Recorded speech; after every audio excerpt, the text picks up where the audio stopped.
pledge allegiance to the flag of the United States of America and to the republic for which it stands, one nation, under God, indivisible, with liberty and justice for all.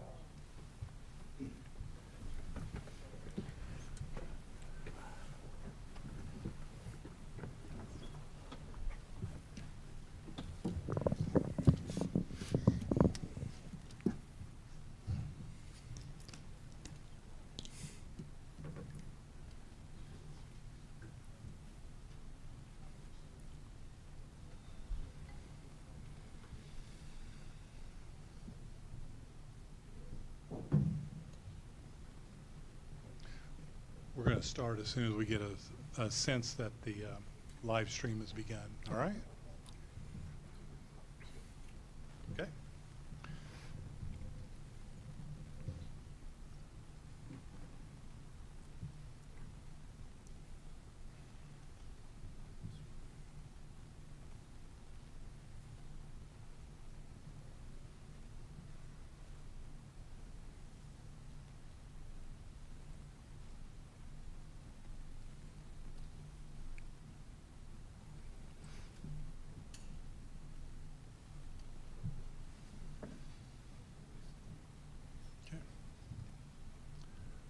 Welcome to tonight's candidate forum for candidates seeking city council seats in Ward 1 and 3 in Jefferson City on the April 5th ballot. I'm Gary Castor, managing editor of the Jefferson City News Tribune, and I'll serve as moderator of tonight's forum. I want to take this opportunity to first thank the city for the use of the council chambers for this forum, as well as their assistance in live streaming it. Some of our audience is here in the chambers with us. Some of it is watching this forum on our website, newstribune.com. Two candidates are seeking the Ward 1 seat. They are Jack Deacon and Jacob Robinette. Two candidates are seeking the Ward 3 seats. Those are Aaron Weisman and Bob Scrivener. Prior to tonight, the candidates were advised the rules of the forum. They were told they would be provided an opportunity for an opening statement, a round of questions, and then a closing statement. For each of these segments, they will be given 1 minute to speak. Seated next to me is Lane Strassner, our community engagement editor, and she will serve as timekeeper for their responses. None of the questions were shared with the candidates beforehand. During the course of the forum, I may ask a candidate a follow-up question in hopes of getting a clearer understanding of his or her stance. A candidate may also be granted time to respond or to rebut an answer from a previous question. So at this point, let me introduce the candidates. So I'll start on my left. Ward 1 has Jack Deacon. Jack grew up in Jefferson City and has spent about 15 years on the Jefferson City Planning and Zoning Board. Before retiring, he ran a business in the area. Also running for a Ward 1 seat is Jacob Robinette. He served on multiple leadership committees around Jefferson City, including the Jefferson City Area Chamber of Commerce and the Public School Foundation Board. He works as an associate engineer for the Missouri Public Service Commission. In Ward 3, we have Aaron Weisman, is running for her fourth and final term representing Ward 3. She was first elected in 2016 and currently chairs the Committee on Administration. She works as a lawyer at Bryden, Swearingen, and England. And Bob Scrivener is running for a Ward 3 seat. He's represented Ward 3 from 2008 to 16 before being term limited. While on the council, he chaired the Public Works Committee. Before retiring, he spent 20 years with Missouri Farm Bureau and opened his own service station, operated his own service station in town. So the order for the opening and closing statements was determined before the start of this forum by drawing lots. And the first opening statement will begin with Jack. So Jack. Well, thank you all for being here, and thank you for inviting us for this forum. I think it's really important for the people of the city to understand each and every candidate. First of all, I want to tell you, I love this city. I love this town. I've always loved it. Even when I was in service, talking to other guys where they came from, I knew I wanted to come back here, and I didn't want to live anywhere else. I was comfortable with the town, but it seems like the last 6 or 7 years, the city administration, the council and the mayors, or most of the council and the mayor, have gone in a different direction, and it's obvious that the direction they took was not one of maintaining our streets or bridges. That's the main focus of my candidacy, is to get us back on track. We need to take care of what we have, and really not what we want. There's almost every street in town is, I'm sorry, I saw your hand. Almost every street in town needs major work, and it's going to be a huge inconvenience. Plus a parking garage. I think we just need an entirely different direction. One goes to fixing the city like it used to be. Thank you. Jacob? Good evening. Like Gary said, my name is Jacob Robinette, and I'm a candidate for the 1st Ward City Council seat. I'm come here before you tonight. I want to thank the News Tribune for organizing this event. I want to thank the City of Jefferson for allowing us to use these city chambers. I want to thank all of those in attendance, as well as the readers that have submitted questions for us to answer throughout this campaign process. I've been a lifelong resident in the 1st Ward. I'm a Jefferson City High School graduate, and then went on to attend Missouri S&T, and then got my master's in business administration from William Woods University. I love Jefferson City. I don't ever plan on moving anywhere else. One of my reasons for running is I want to shape the future of Jefferson City and make it have a positive impact and give back to my community. Thank you. Thank you. Aaron? My name's Erin Weisman. I'm running for 3rd Ward City Council for my 4th term for re-election. Thank you for the News Tribune for setting this up tonight, to the city for permitting us to use this room, and for everybody watching here and at home, and for the questions. To me, I'm running for 3rd Ward City Council again because I really enjoy service. I enjoy service to the community, and you know, it has been an enjoyable last 6 years. I have really appreciated the knowledge that I've gained, and I think that I will be a great resource in a 4th term to the city for projects we've already done, projects we're getting ready to do, for the public safety tax that we just passed, that I helped pass, for ARPA funds that are getting ready to be distributed, and for organizations such as Economic Development, JC Rep, to get that going and to lay that foundation. And so I'm running for City Council again because I really want to serve you. Thank you. Bob? I want to thank everyone for coming tonight. I want to thank those who are watching at home, especially thanks to the News Tribune. I am running again. I was asked to run again, quite frankly. I think that that it's time for a change. I'm hoping that I can be an instrument of change. I spent, as you said earlier, about 8 years on the council, just shy of 8 years on the council prior. I was mayor pro tem twice. That you're elected that by your fellow council members. I was 4 years as the chairman of public Public Works Committee, and so I think I'm ready to hit the ground running, and so we'll see how that turns out. Thank you. Thank you. All right, well, let's jump into our questions. So we're going to start with Jacob. Each of you will answer this question before we proceed to the next question. So the council seats you are seeking are nonpartisan, and you don't have to disclose your political affiliations. But for your constituents, political affiliation helps them understand how you would govern, even at the city level. So how would you describe your political leanings? My political leanings, I feel, for the city council seat are not what are at the national or state level. It's about finding out what is right for the city and determining those and coming to decisions based on what's right for our citizens in Jefferson City. Okay.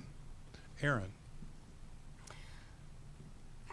I think it's important to have fiscally responsible and conservative views for the city. It is important to watch our dollars, make sure they're being spent appropriately, and make sure we're not spending them in places that, for lack of a better term, willy-nilly. And there you go. All right. Bob? I've voted Republican for a number of years. My parents were Democrat. I voted Democrat in my early years because if you wanted to vote in Cole County, you had to vote Democrat. But I consider myself a fiscal conservative. I believe that I don't agree with everything that the Republican Party does, but no one ever agrees with everything I do either. But for the most part, I feel like the Republican Party is more on track than our current leadership. All right. Jack? I'm proud to say I vote Republican. I'm very conservative fiscally, pragmatic when it comes to social concerns. You have to look at each and every one. You have to have a heart. If you don't take care of your fellow man, you're not going to take care of anything. But the Democratic Party lost me years and years ago. But yes, I am proud to say I'm a Republican. All right. So let's go to our next question. Aaron, we'll start with you. Do you believe the city staff is sufficiently staffed or overstaffed? How do you believe the city could improve the efficiency of that staff? Well, we're certainly understaffed at the at the police level. We have quite a shortage of police officers over there, and frankly, we need to increase our staffing. And I know I'm going to focus on that a little bit, but you know, the police haven't grown in several years. They haven't added any more staff at all in several years. And you know, it's important if the city is going to continue to grow and we're going to continue to have some sort of grasp on crime in the city that we increase those numbers over there. As far as the rest of the city is concerned, you know, I think there is room for some growth in some areas. I say that because clearly when we start taking on projects and we start doing things within the, am I over? I'm sorry. Go ahead and finish your sentence. That's all right. Clearly when we start taking on projects and taking on things and doing them within instead of contracting them out, we require more staff, right? Or when we're doing more with grants, we need more staff to help fulfill those grants. So I'm not sitting here saying that we need to increase staff citywide, but we need to look at those and those cost benefits of keeping those in-house, and we need to look at those costs and keeping, you know, the grant writing and doing all that grant stuff with in-house as well. Okay. Bob, same question. When I left the council in April of 2016, the budget called for 412 personnel. It's currently budgeted for 437. As I analyze that, most of that additional staff is in the planning department and is mostly grant writers. There's some code enforcement people, but our city hasn't grown. Our population hasn't grown. Our physical footprint hasn't grown. So you almost have to wonder why we need more people than we had. I'm not saying we don't. I haven't been involved on an intimate basis, but certainly that's, you know, I agree with Aaron, and I agree with in terms of efficiency, making sure we're spending tax dollars wisely. I agreed with Scott Spencer that there needed to be an efficiency study along with the salary study, that we need to be right-sized. And I don't know what that right size is right now, but that's what the issue should be, is how do we right-size the city so that we're delivering the services that the public expects and that we should be providing. All right. Thank you. Jack, same question. Excuse me, right now, 80% of our budget is going to salaries, which is quite a bit. I think we could, through attrition, when people retire, not automatically fill that spot, especially with in planning and protective services. We have 7 city planners. We have not had a formal annexation plan since 1996. We had an annexation back in the early 2000s. It was voted down. That was all gerrymandered around out on the west end. No, we really need to not cut staff, but not add to staff as they retire. And as part of the police force, I think they should be almost double their salary and have really highly trained, highly motivated personnel, and we can do with less. Lots of cities have shown that they can do, if they pay well, train well, they can do with less personnel. So yes, I think we should look at our budget.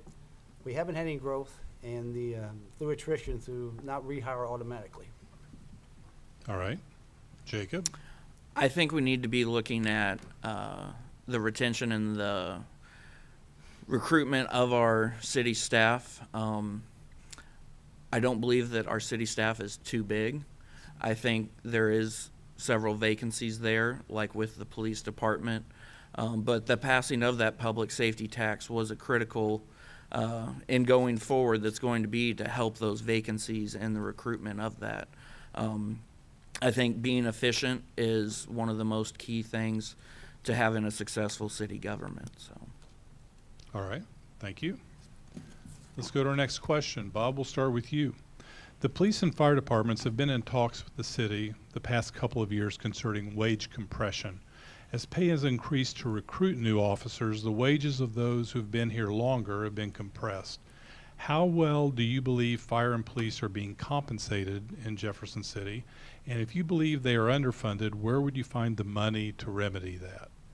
Well, I think I better answer the first question first. I think they probably are underfunded.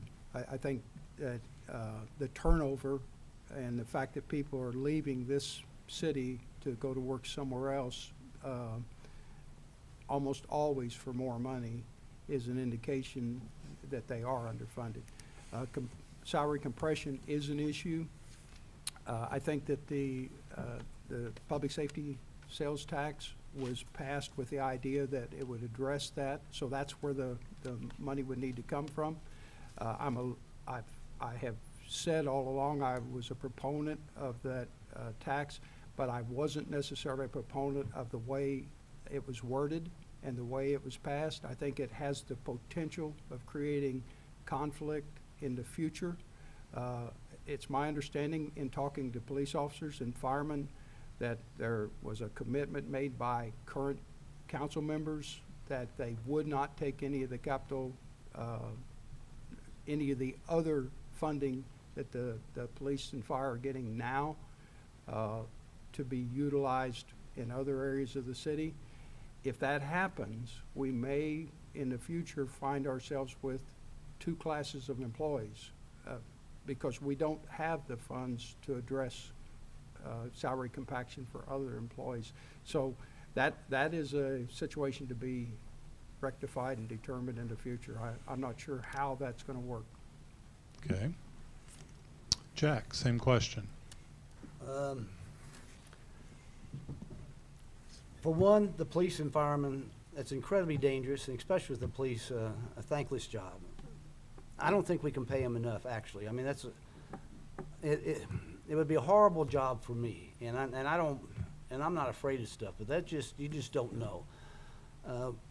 Like I said earlier, I think we should really look at the pay for both of them, and then the upper ranks, instead of the lower ranks being compressed, just start giving them bonuses, pay it out. And then my biggest fear is this safety tax is going to be siphoned off just like the capital improvement tax for other business. So yeah, we put $100,000 in here, but we'll slip back out $100,000 from general revenue. I think the fire and the police have to be vigilant with their council people that fight for every nickel they get. We have an opportunity to have a really professional, well-paid fire department and police department, but it's up to the council to make sure that happens. Okay, so now I don't think you addressed where you thought we would be coming up with that money for I thought the public safety tax, I thought that was supposed to be now we're already thinking it might not be for that? No. No, I thought maybe someone from the city was starting to make inroads, so, well, we can use this somewhere else for safety. No, it really should be all used for, besides equipment, but for fire and for the police. That's what they fought for, that's what they lobbied for, and that's what we voted for. In the past, the city has not kept those promises with their taxes. Hopefully this year they will. Okay. could you Jacob. repeat the question just so I get all parts of it? Yeah, the police and fire departments have been in talks with the city the past couple of years concerning wage compression. As pay has increased to recruit new officers, the wages of those who have been here longer have been compressed. How well do you believe fire and police are compensated? If you believe they are underfunded, where would you find the money to remedy that? Okay. Thank you. I believe that, yes, there has been that wage compression. And I think one of those things is we have this very unique, whichever 2 out of the 4 of us are elected, and the city council working together to, in this next year, once that money comes in from the public safety tax, to really determine how the city is going to be good stewards with the taxpayers' dollars. I think one of those components can be going to help with those salaries, and helping with that will also help recruit and fill some of those vacancies. Okay. Okay, next question. We're going to start with Jack.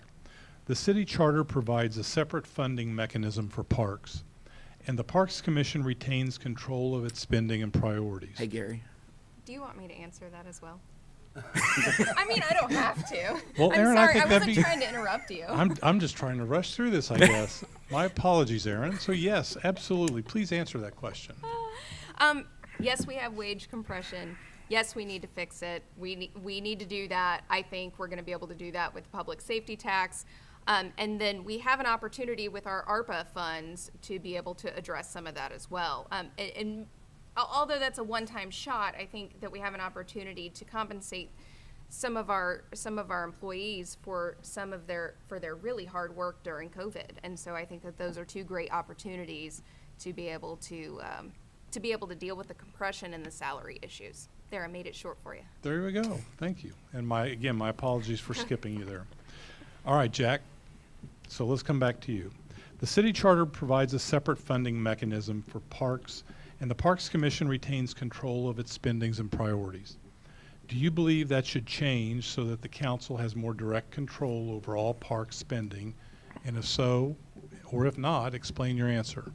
Well, just up until the last few years, it really hadn't been a thought, because the people that were appointed to the Parks Commission, they were thoroughly vetted about what their beliefs were, what their fiscal thoughts were, how the park system should be run, and it just seems like last few years we've had a number of people put on the parks that were just put on there. They have no idea what the city's about. Some of them haven't even lived here that long, and just seems like it's been a go along for whatever the director wants to have. And as a consequence, it's been brought to the forefront to a lot of people say, hey, what's going on with all this money? Changing the charter is a huge undertaking. It's going to have to be by a vote of the people. And it's a shame that it's come to that, because we have a very well-run Parks Commission with really good commissioners. A lot of them were ex-officials. They knew how the city ran, and that if it doesn't change, we will have to change the charter. All right. Jacob? I don't believe we need to change the charter. I think this is something that all the Parks and Rec commissioners are approved by the city council. The city council is where we are giving that vote that we think those people are capable. That's the same as all commissions that the city has. So I don't think we need to change the charter to fix that. All right. Aaron? Well, I believe that the Parks commissioners are vetted. They are appointed by the mayor and approved by the council, and so they are vetted.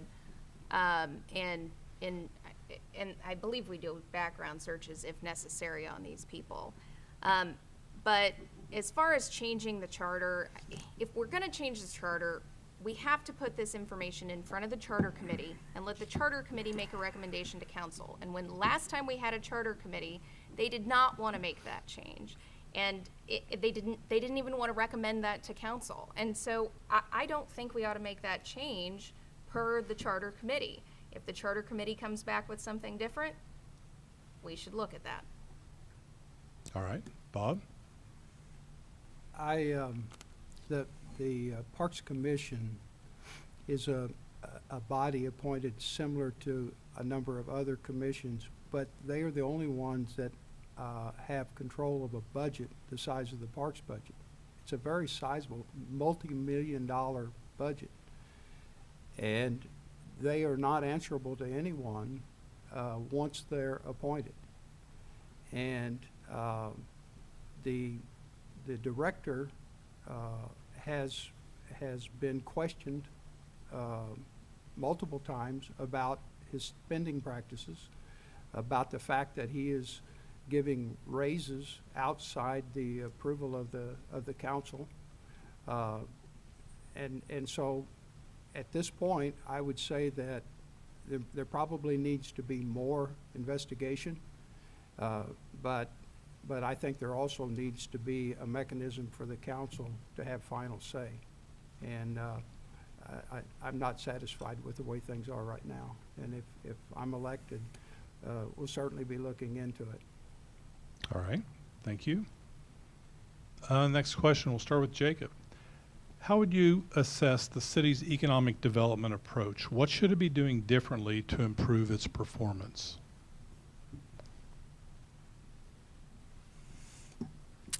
I think our city is doing an okay job in economic development.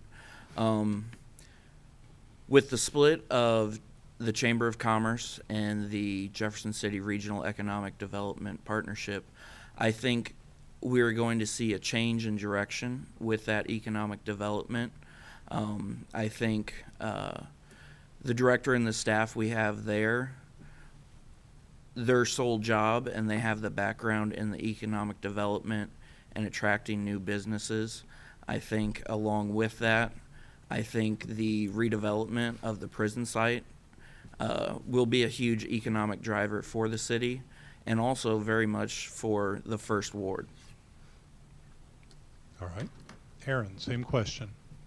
I'm really excited about the direction that we're headed with economic development. We have the Jefferson City Regional Economic Development that is newly formed that has vision for this city, and it is a vision for a more regional look at what we're doing, as opposed to just a centric, how do we just get more jobs here, but how do we get more people to come in here and spend money? A more regional look at how do we get people from outside areas, how do we attract them here so that way they want to spend money here, which will in turn create more jobs and more small businesses and support our small businesses, our services, our eat, shop, sleep, everywhere else in the city. And so I'm really excited about the new direction we're going, which is rather new, and what my hopes are for the city in the next coming years. Okay. Bob, same question.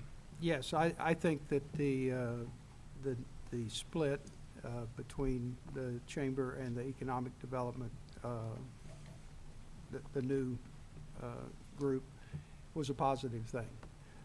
I've had meetings with some of the individuals involved, and I really like some of the things they have on. They're working on now. I am a little concerned that the city is hanging its hat so much on tourism, and I'm really hopeful that we can get back to the idea of bringing businesses into town. I mean, I'm really curious. I want to talk to realtors. I want to talk to contractors. I want to find out why people are choosing to live outside the city. Is it because our city's not customer friendly when it comes time to build or to develop? Is it because our codes are oppressive? What is the reason? I mean, I think regional development is great, but I also know that when businesses look at your area, they don't want to see a dying capital city. They want to see a growing, thriving, robust capital city. And so somehow we have to get the synergy and get that going. Okay. Jack, same question. Well, first of all, no one's going to come here as soon as they cross that bridge and they see the roads are crumbling, weeds growing in the cracks, litter strewn about. The city presents itself in a horrible manner. Even come down every approach to the town, the streets are either broken up or there's debris, litter, trash, overgrown. So in that sense, it's gonna be a hard sell. We're gonna have to fix the city, clean it up, take care of the broken stuff. And then, what are they gonna bring in? We've hung our hat on the manufacturing. Every one of the manufacturers screaming for help. They'll pay them $20 an hour plus bonuses. They can't get them in. I think personally, the city, for whatever reason, missed a huge opportunity for not partnering, having St. Mary's and University of Missouri. It would have been gangbusters there, all the ancillary businesses, labs and everything to start up. But it was just shot down. They didn't think about it. So it's a hard sell to bring anything other than manufacturing. In manufacturing, there are no help for it. Thanks. Okay. Aaron, we'll start with you on the next question. The city stands to receive $7 million in American Rescue funds. How do you believe the city should spend those funds? What would be the priority? I think there are a lot of opportunities. We've had one public hearing, and I've heard a lot of great ideas. I think my number one priority for the funds is city staff, who's worked so hard through this pandemic, and potentially a one-time bonus for them.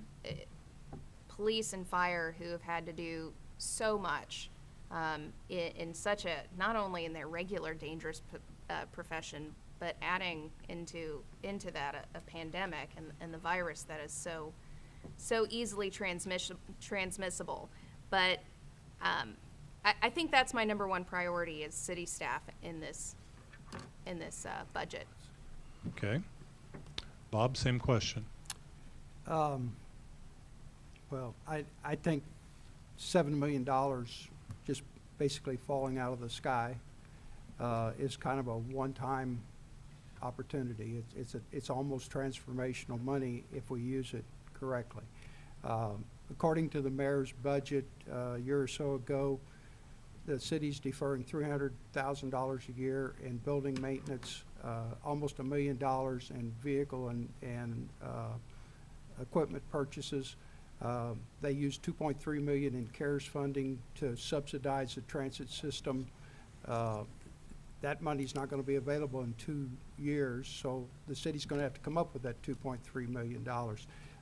The salary compression study that was done in November of 2016 recommended almost $1 million in salary adjustments. It was $997,000 or so dollars, and the city didn't enact that study because they didn't have the money.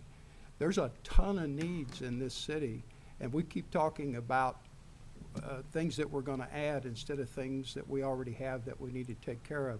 I would not use money, ARPA funds, for anything that is going to build in future costs. I would use it for one-time things, and I would try to make up for some of this infrastructure that we're so far behind on. Okay. Jack. Well, $7 million isn't going to go that far with the problems that we have. It takes about $150,000 per mile for an overlay. And so if I had that money, I'd go McCarty Street, Main Street, High Street, Madison, Jefferson, Dunklin, the parking garage, Adams, Jackson. Every one of those is probably 90% broken down. And you can keep going. These are just the main roads that people come in and see. Even Capitol Avenue, whatever, I guess Main Street, it's concrete, but there's so many chunks out of that concrete where they haven't sealed it. That right up that beautiful Capitol, all that nice landscaping, ugly Wheels Creek, and chunks out of the concrete. Now, we have to fix that stuff with that money. And like Bob said, they're sticking money in the plug in the budget. My gosh, that's foolish. Because where are you going to have it the next time? No, I'd have to use it for the infrastructure. All right. Jacob? One of the things that I think we need to be looking at is our low-income housing. The tornado that hit Jefferson City took out a very large portion of our low-income housing. I think we need to look at different ways that we can address this.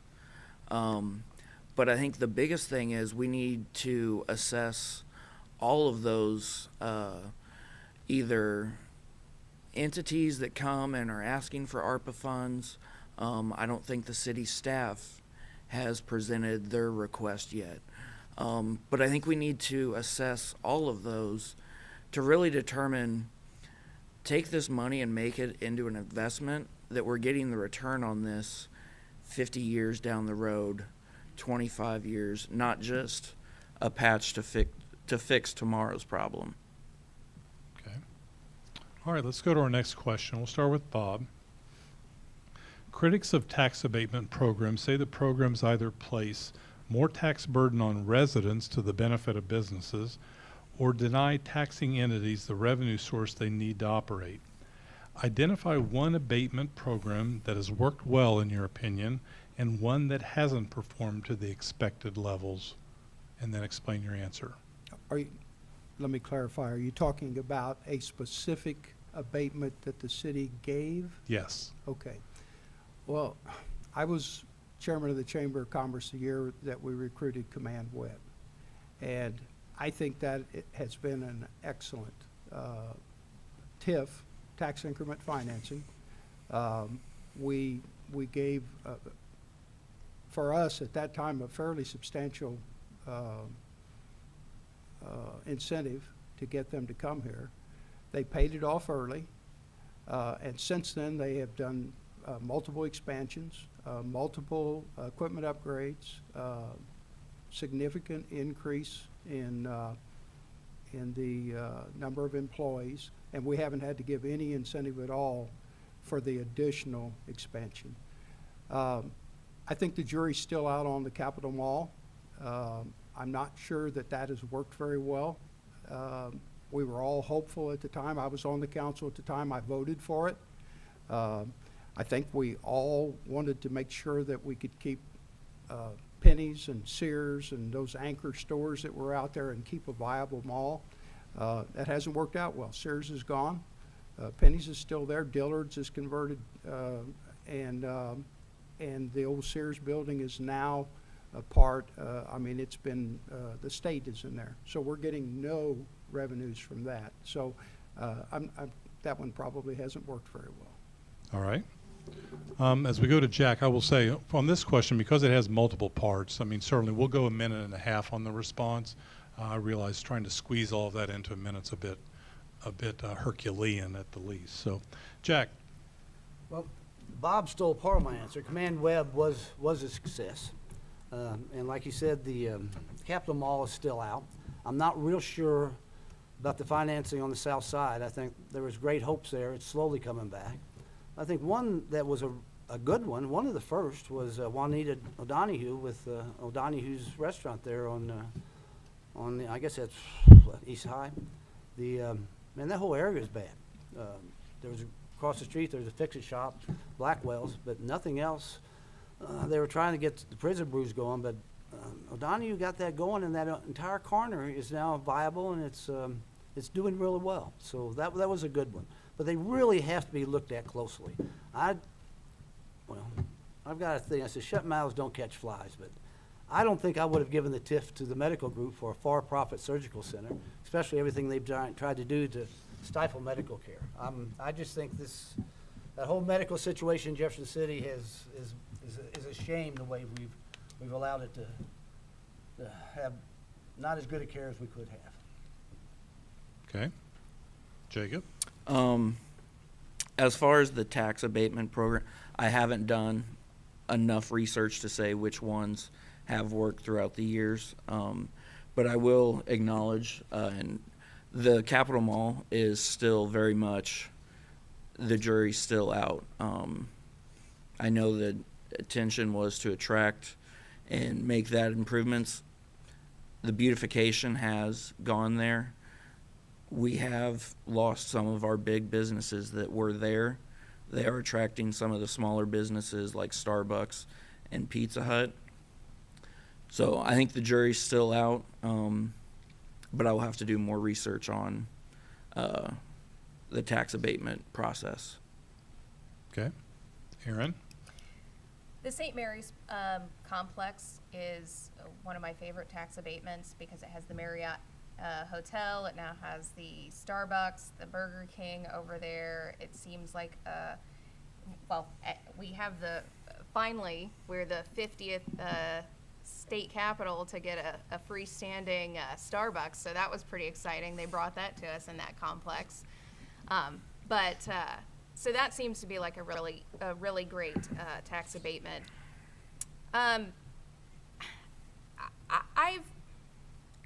I've been, I guess during my tenure, the Truman Hotel has been a tad bit of a disappointment. I wish it had gone a little bit faster. I mean, I know that there are plans over the years, but I think that has been a little bit of a disappointment for me during my time.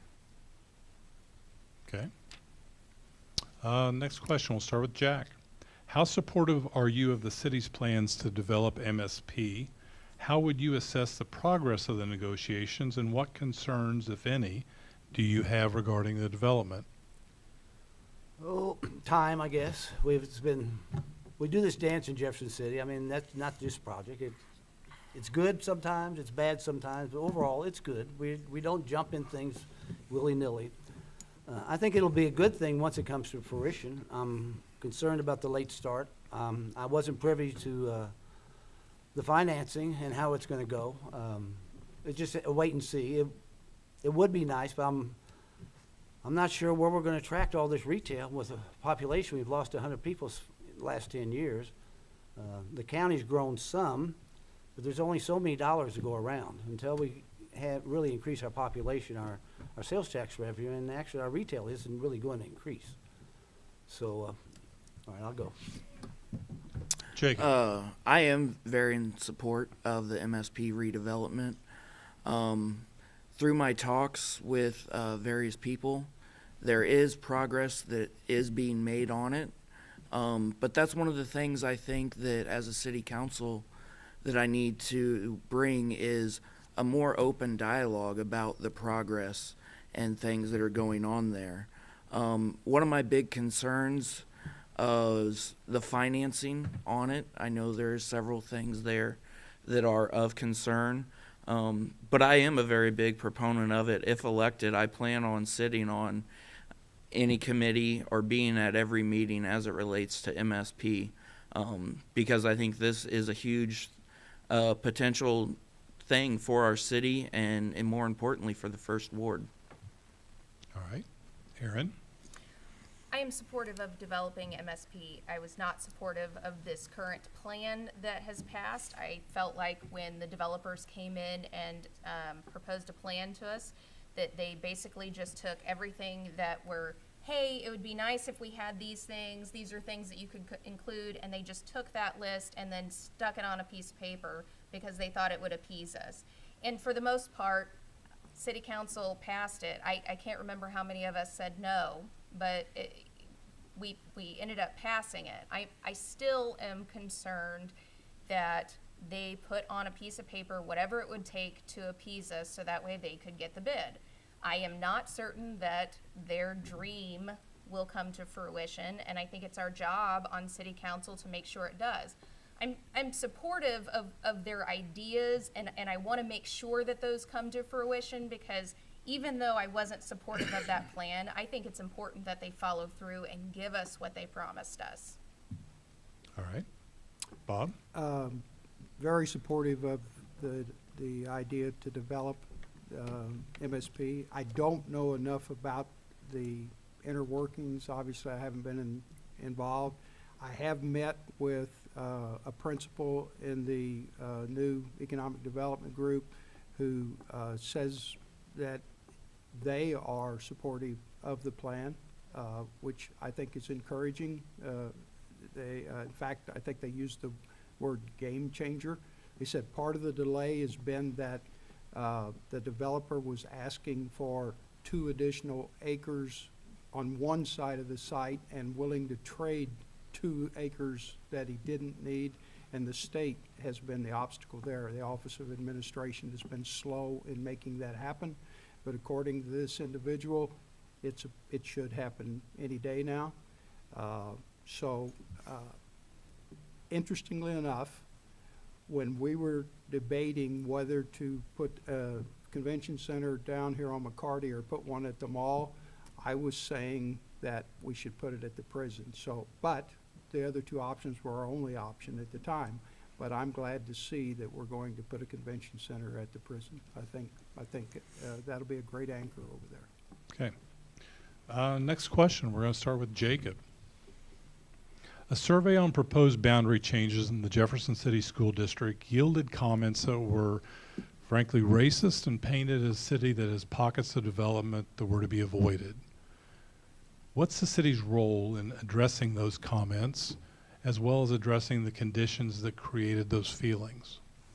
I think the city's role is to take a look at everything as a whole. Our community, some of those areas of concern there at West School, there's many great students and teachers that are there at that school.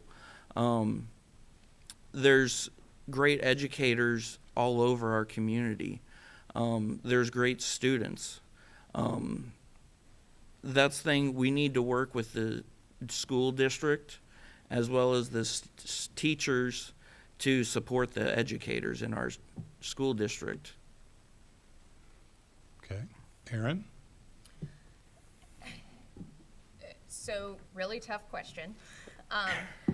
I think ultimately it boils down to infrastructure, stormwater, streets.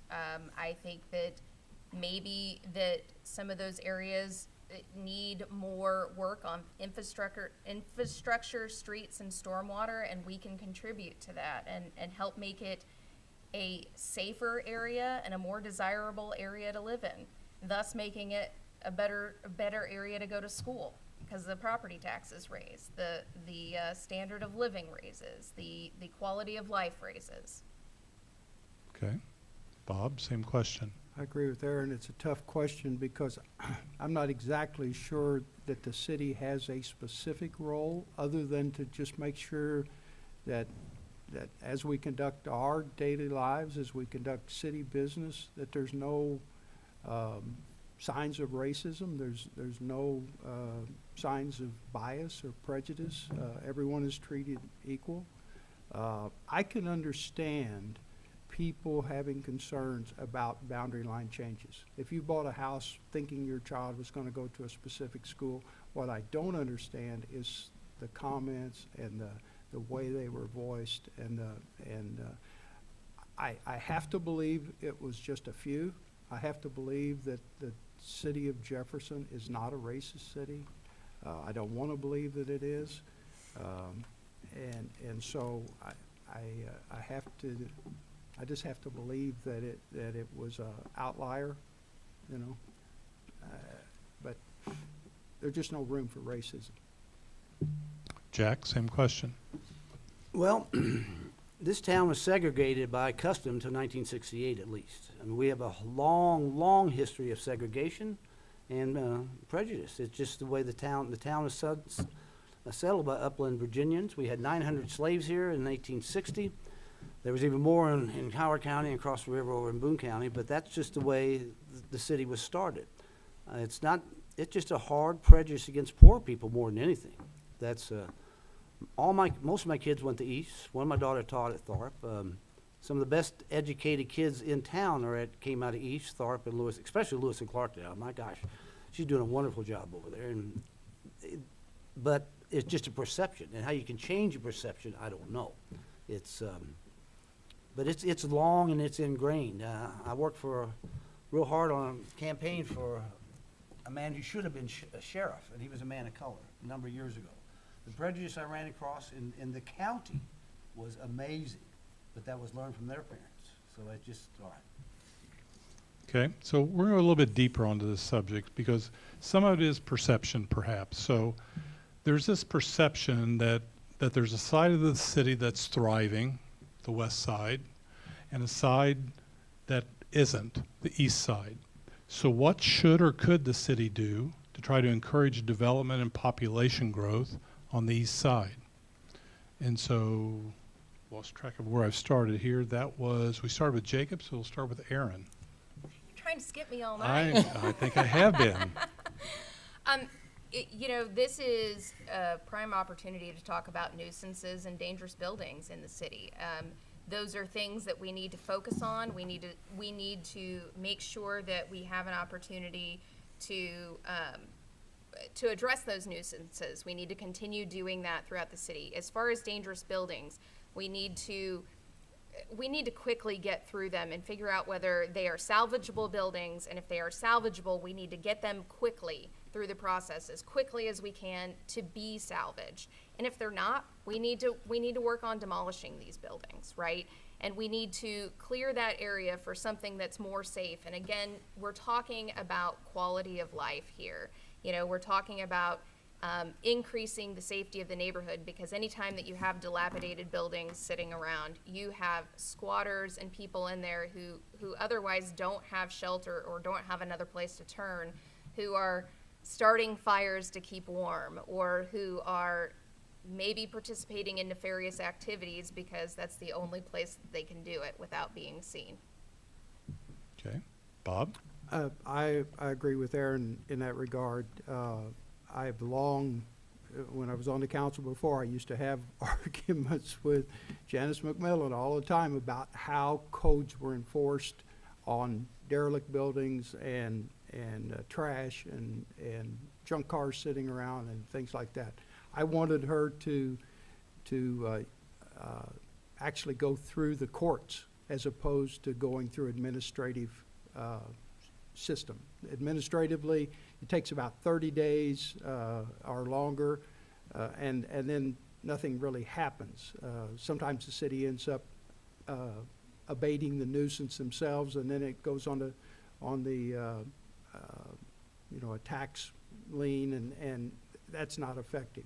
City has an ordinance in place where you can actually ticket scofflaws, and 3 tickets and you're a habitual offender, and the penalty is $1,000 per ticket and a year in jail, possibly. And that would get people's attention. And the administrative system just doesn't work with some people. So that I would like to see stronger code enforcement with scofflaws, not with people who just let their weeds grow a little long, but if they're habitual, then let's do something about it. Okay. Jack? Yeah, it seems like they're more concerned with the weeds too tall than the trash accumulated in the sides and the cars parked in the junk cars in the front yards. But when you ask about how to increase development and or economic retail, for one, it's a free market economy. If there was people who keep wanting to, what was that, Italian one? What's the Italian restaurant?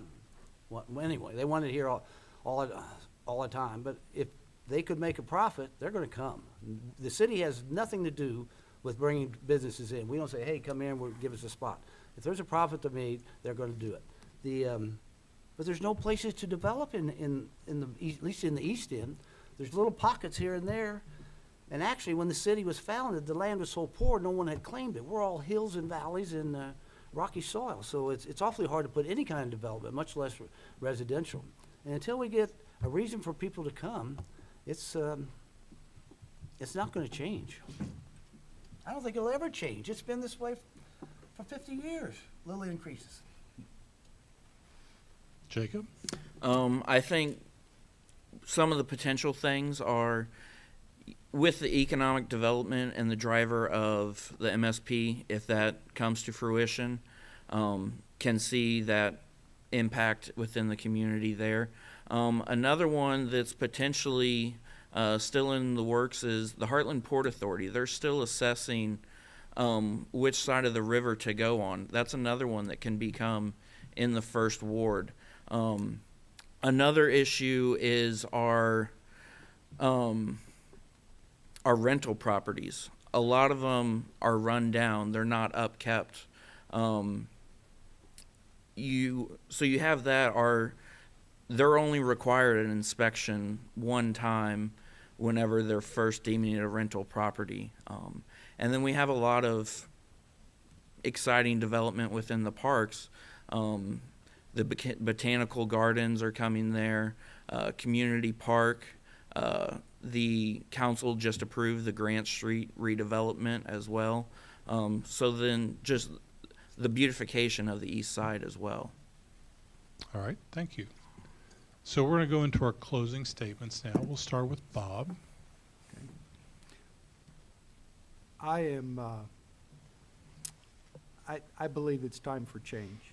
I think it's time for a change in focus, a change in priorities. I think it's time for a change in a voting majority on the council. Excuse me. Are you satisfied with the fact that the population hasn't grown in 10 years?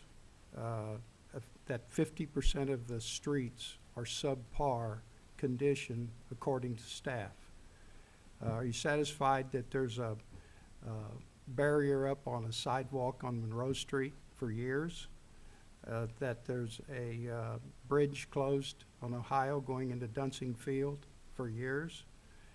That every time it rains hard, that we have a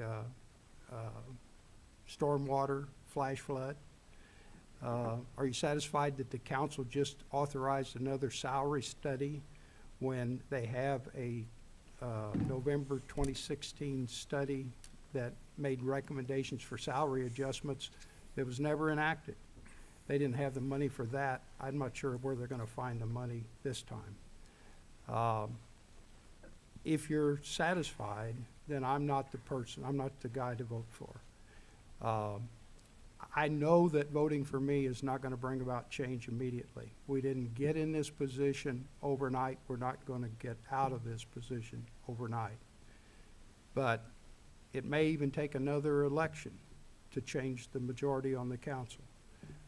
But if you, like me, thinks it's time for change, then I ask you to vote, humbly ask you to vote for me on April the 5th. Thank you. Jack.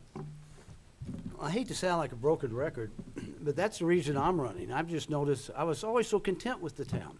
It's just really been well run. Some of the philosophy, some of the silly things over the last 40 years, well, I could tell you, but that's all right. That's all history. But my goodness, we're in a predicament. Bob said 50%. That's what staff said. But I think that 50% includes all the little feeder roads, the subdivisions. But I'd say at least 90% of our main roads are horrible.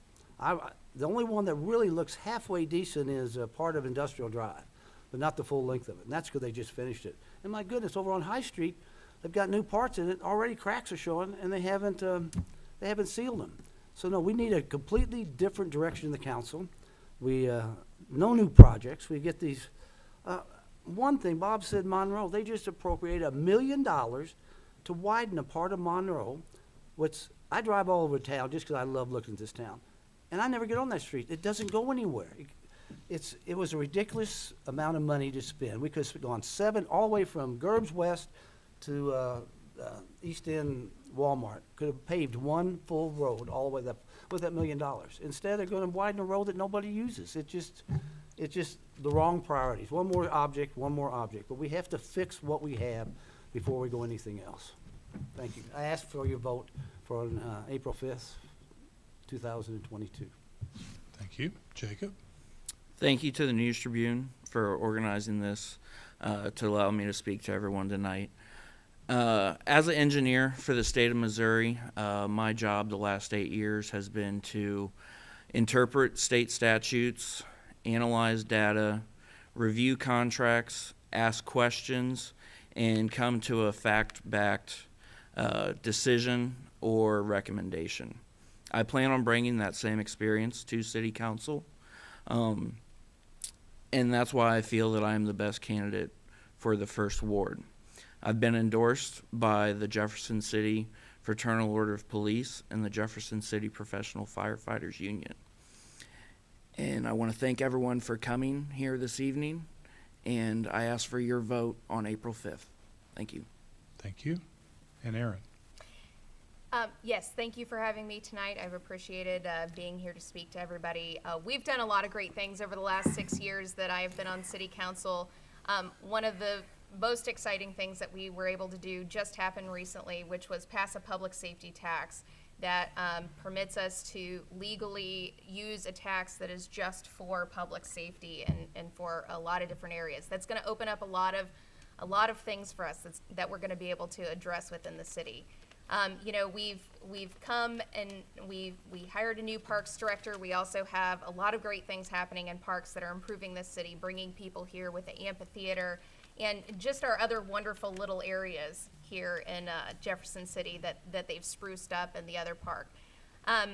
We've got a fresh look at economic development, and we've completed a lot of infrastructure projects. If you vote for me in the next 2 years, we're going to be focusing on streets, stormwater, infrastructure. We're going to continue that focus. It's really important for the city.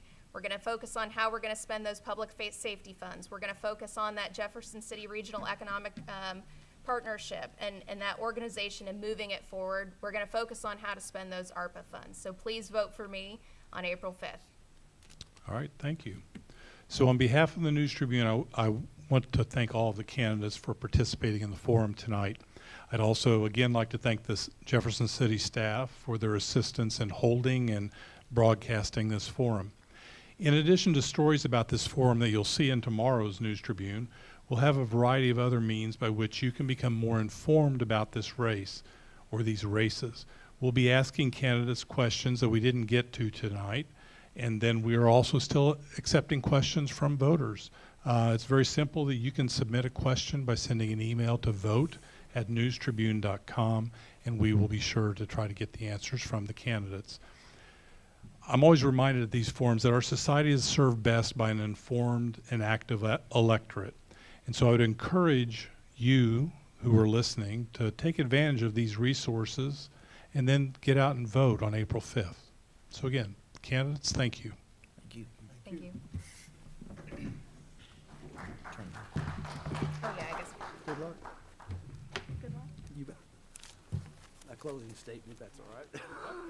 It was less than